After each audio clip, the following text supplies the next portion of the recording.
Welcome to 6 TV. నేను ఆనంద్. ఇక details చూస్తే టీటీడీ లక్కీ డ్రా పేరుతో ప్రజలను మోసం చేస్తూ ప్రచారం చేస్తున్న ఇద్దరు నిందితులను సామాజిక కార్యకర్త కరాటే కళ్యాణి రెడ్ హ్యాండెడ్గా పట్టుకున్నారు.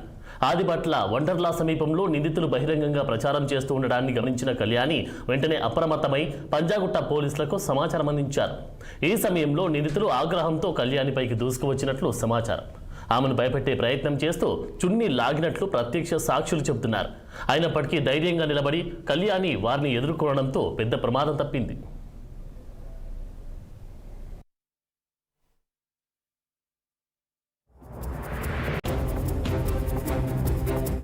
తారీఖున నేను పంజాగుట్ట పిఎస్ లో తిరుమల తిరుపతి దేవస్థానంలో క్యూఆర్ కోడ్ పెట్టి 399 రూపాయలకి ఫార్చునర్ కార్ ఇస్తాము, లేదా 199 రూపీస్ కి బళ్ళు ఇస్తాము, ఫ్రిడ్జ్లు ఇస్తాము, ఇల్లులు ఇస్తాము, ప్లాట్లు ఇస్తాము అని కొంతమంది బెట్టింగ్ గ్యాంగ్. ఇంతకుముందు బెట్టింగ్ యాప్లన్నీ కూడా ఎప్పుడైతే క్లోజ్ అయిపోయాయో వీళ్ళు కొత్తగా ఇన్లీగల్ దందాకి తెర తీసి కాసా ప్రవీణ్, నరేందర్ అనే ఆయన ఎవరో ఉన్నాడు, ఆయన పేరు ఇంటి పేరు ఏదో గుర్తులేదు నాకు. సో అతను నరేంద్ర ఏదో సిద్ధముని సంథింగ్ ఏదో ఉంది. అతను వీళ్ళంతా కలిసి ఒక గ్యాంగ్ ఏర్పడి ఇలాంటి వాళ్ళు 100లో ఉన్నారండి.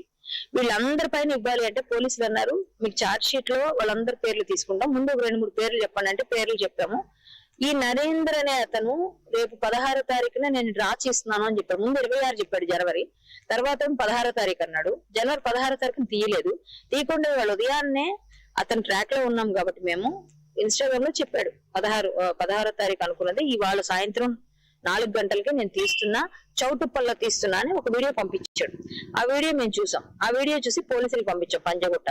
నేను ఈ రోజే నేను నుంచి వచ్చాను అనమాట. రాగానే నేను పోలీసులకు పంపించా. అప్పటికి 2 అయిపోయింది. 4 గంటలకు అన్నారు. సరే 4 గంటలకు అన్నారు కదండి, సిఐ గారు ఇంక వెంటనే మా కార్లను బయలుదేరి వెళ్ళండి, రెడ్ హ్యాండెడ్ గా పట్టుకోండి అని చెప్పారు సిఐ గారు.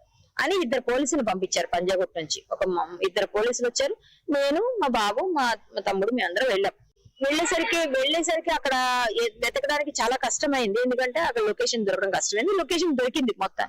దొరికిన తర్వాత వాళ్ళు 1 గంట తర్వాత 2 గంటల తర్వాత మాకు దొరికారని చెప్పి వెళ్ళంగానే పైన పోలీసులు ఎప్పుడైతే వెళ్ళి ఇవన్నీ చూసారు, ఎంత పెద్ద డబ్బాలో బోల్డ్ అని చీటీలు ఉన్నాయి. 399 రూపాయలు చెప్పున